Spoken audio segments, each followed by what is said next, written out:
Hi everyone, it's the 29th of March 2020. Clocks have just gone forward and we're coming towards the end of the first week of lockdown. It's quite weird trying to work your day out so as when to fit in a little bit of shopping for the essentials, topping up, and when you can go for your allocated walk. I've been going with my daughters. Mel has been very busy. She's a paramedic out on the front line. So, yeah, I won't dwell on it too much, just apart from saying, obviously, stay safe. One thing that I found really great was a couple of new channels. Now, Tim at the Family Model Railway Station, FMR, has been great. He's got a great channel anyway, an N-gauge or an American style sort of N-gauge layout, and then an O-gauge, double O-gauge layout rather for his son Ollie.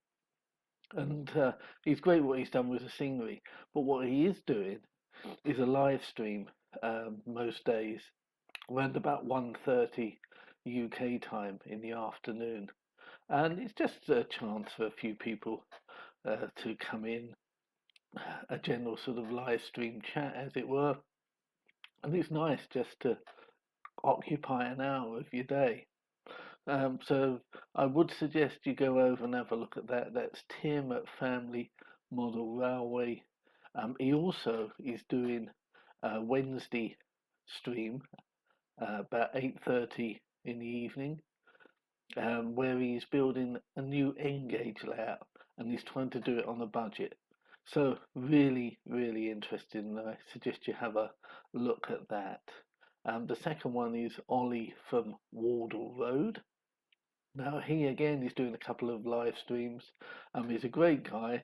Some of you might have seen his interview with Graham at Lakeside, and he was planning to do quite a few more of these, and of course has been cut short. But he's doing a live stream where he is building an N-gauge layer as well. Um, really entertaining. Again, it's good to come in and have a chat on the live stream, and he's excellent on the scenery. And then my last recommendation, which is from a layout that I came across from one of the live streams, and it's Andy from Moorland Model Railway. He's just starting his new layout, or has recently started his new layout, but the scenics are brilliant. So I would suggest you have a look over on that one as well. So those are three to have a look at if you haven't already. And this this video is really just an update, just to show I'm still about, and to pass my wishes on to all of you, of course.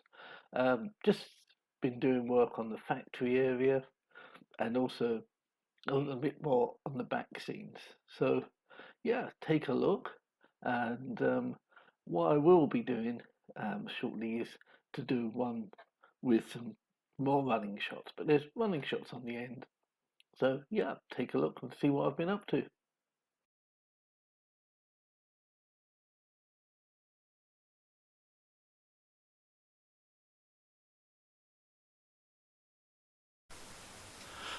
Okay, so here we are at the factory area.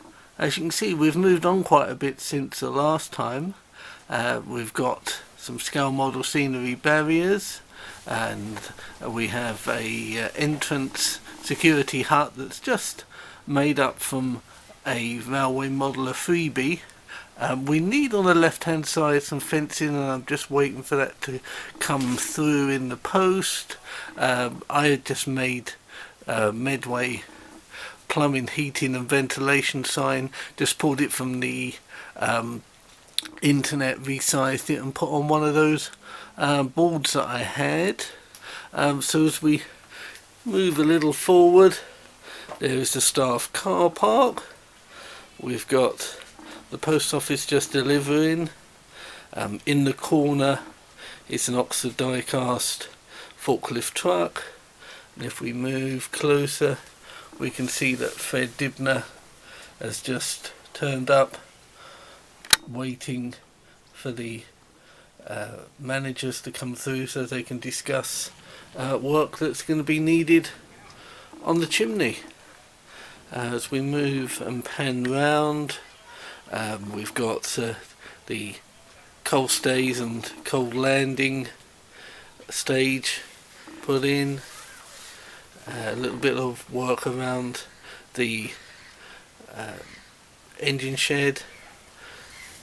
A couple of also freebies from Railway Modeller, which is the grounded van. A Skeldale hut that I've just done a little bit of weather on, just to dull the paintwork down. That's a Nightwing oil storage unit that I made up. Pan around.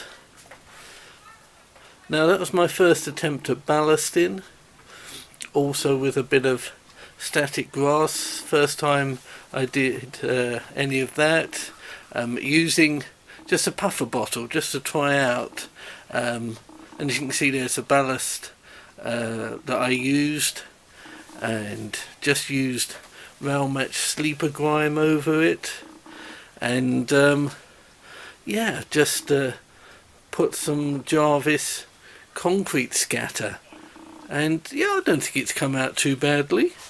The trees are just seafoam and some scatter after liberally dousing it in some extra stronghold hairspray.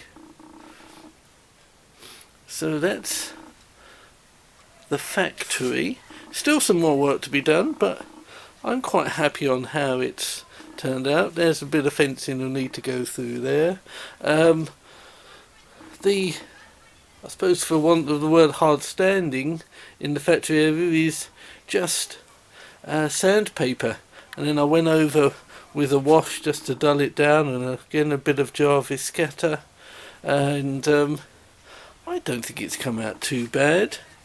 Yep, I haven't ballasted the track over at the back because I want to put signals through, so I'm going to wait until I've got those or decided what I'm going to do, because it will make it a little easier. I'll do a bit more ballasting work over there, but overall that's the factory area, and yeah, I'm pretty pleased with it.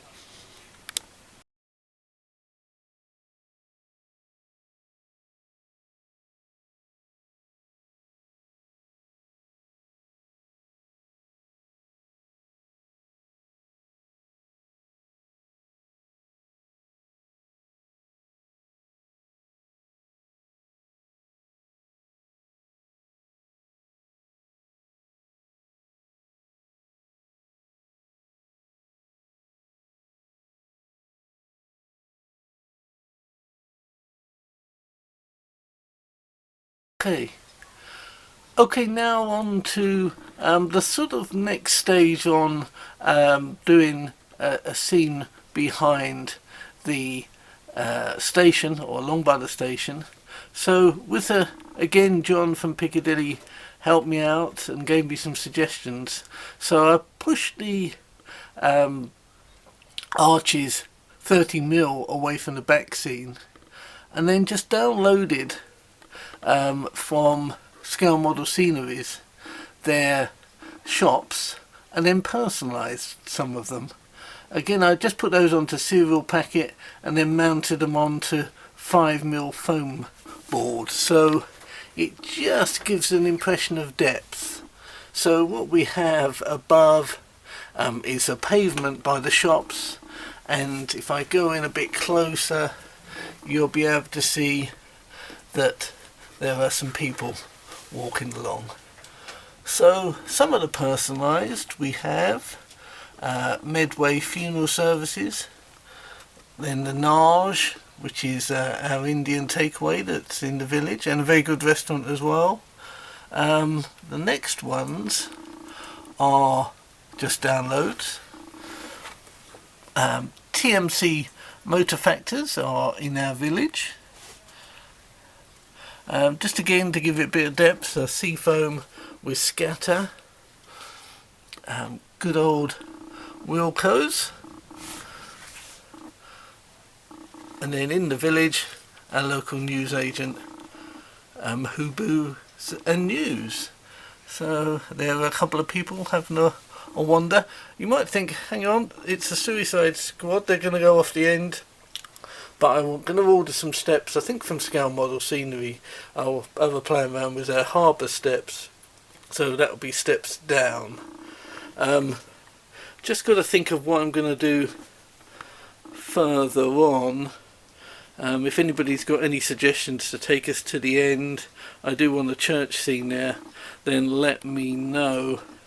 But yeah, a little bit of tidying up obviously. What will happen is that the bus will come out from there, and this is a park. This area here is a parking area, so there'll be a bus stand, taxi rank for people to walk along and come to the station. So let me give you a lower look, sort of from trackside, on how that will look.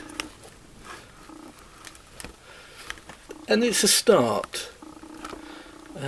We'll do a lot more work on that, but that's what I've really been up to.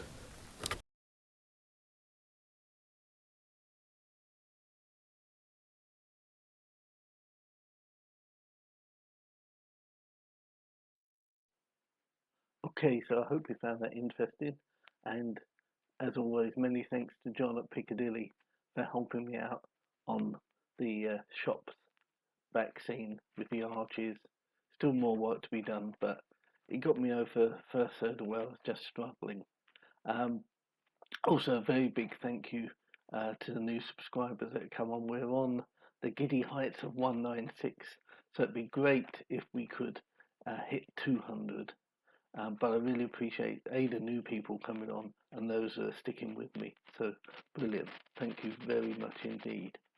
So there we are. That's the end of the update. As I say, these times they do allow us to spend more time on their model railway and perhaps even more time with our family. But please stay safe and all the best from Medway Peninsula. Cheers. Bye now, everyone. Bye.